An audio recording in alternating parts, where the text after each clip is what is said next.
Hi everyone, we are still in the developmental psychology module, and the last video was over parenting styles journal.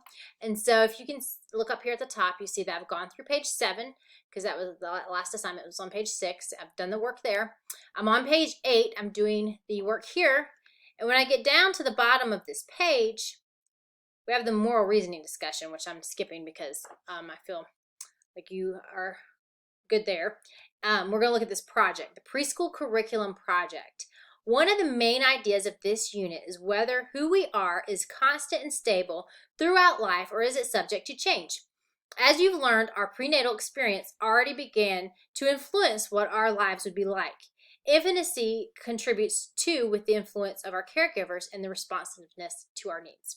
When we reach childhood, we spend an average of 900 hours a year in a formal institution called school. It's a lot if you think about it. What impact then does this have on our development? As you know, a lot. Please download the instructions from this project, and then the rubric is also in the sidebar. So let's go over here. We have our project rubric linked, so make sure you take a look at that. And then we have our project assignment, which I'm going to click on and go over. So this is what was in the module. We can skip that. Here's our task. The task, and as an assigned group, let me stop right here. This is an option, and you will not be assigned a group. So if you want to work on this assignment independently, that is perfectly okay. It's an independent assignment. However, if you're taking this course and there's multiple people from your school taking this course, you may choose to work with 2 other people for a group of no more than 3 students. Those will not be assigned though. Now, a couple of caveats to remember. If you choose to work with 2 other people for a group of 3, you will all 3 turn in the assignment to your respective assignment boxes. One person cannot turn this in for everyone. The other 2 group members, if they don't turn in their own separate submission, will receive a 0. And so make sure that you have done that. Another thing to think about is that if you decide to divvy up the project and 2 of you complete your parts and the 3rd person does not, that is going to be a problem. And that's not going to be an excuse for having missing more or not getting something submitted by your due date. That's the 3rd thing you want to look at. If you choose to work with up to 2 other people, there are multiple due dates based on the PACE plan.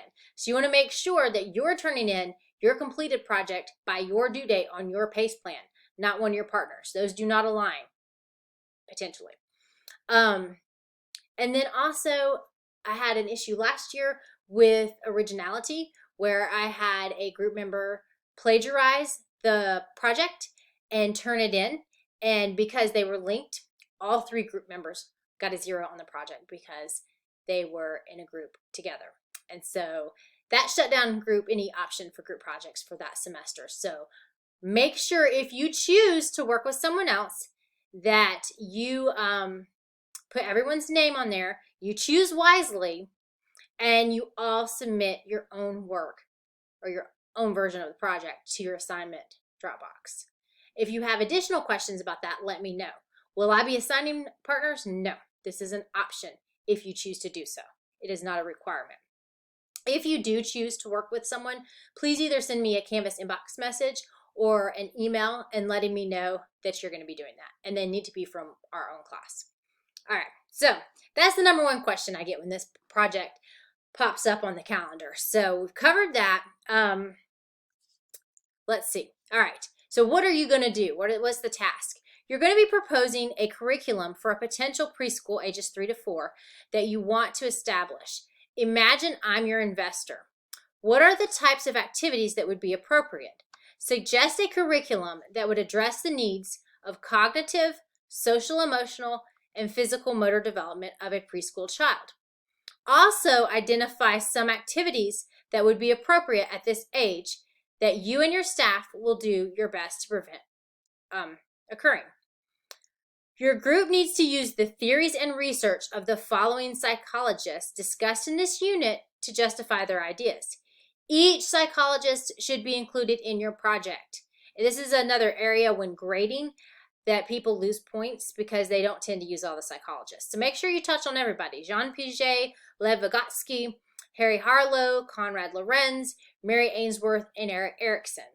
Now, if you would like to set up your project where you have a slide and you do half the slide and you talk about Erickson a little bit, and then the other half of the slide talks about how Erickson's theory would contribute to activities at your preschool, that would be fine. Just make sure you're not just simply mentioning the name and not relating that theory to activities at your preschool. Let's see. If you're filling presentation format, I'm sorry, I skipped. One of the first things that needs to be established is how each group member, if you choose that route, is going to contribute to the creation of the assignment. You should create a PowerPoint presentation that is formal and professional, but one you can equally collaborate on. Your presentation should include all partners' names, and we went over that as well. If you feel creative, you could use another platform. You cannot use Prezi. I don't want a Prezi. I don't want a link. Personally, I would stick with the PowerPoint format. With the updated versions, there's lots of ways to make it look really nice and professional. Please do not forget, well, I got this down here. Let's see, your PowerPoint should include a page depicting your preschool and providing an introduction. You need to create separate pages, each dedicated to the following: cognitive development, social emotional development, motor physical development, and inappropriate activities. And these tie into these theorists that are listed up here. Each activity listed on the page should be accompanied with a rationale to explain why that activity will enhance the child's experience based on the research you've gathered. You remember, you're trying to get me to fund your preschool, so you want to show me how you're going to get these kids to perform and learn, and how you're going to keep them from participating in inappropriate behaviors. My Siri's picking up. Okay. There should be a minimum of one illustration or picture for each of the pages, and you should use APA to cite all your sources, and that should be a separate slide at the end. Then view the rubric for further details. Again, if you choose to participate in a group, each group member will be responsible for their own file. You do not have to go that route, and it's up to you to figure that out if that's something that you want to do. So I've touched on some of the main questions that I get when I assign this project or when it pops up on the calendar, and I hope this video is helpful. If you do have additional questions, please reach out.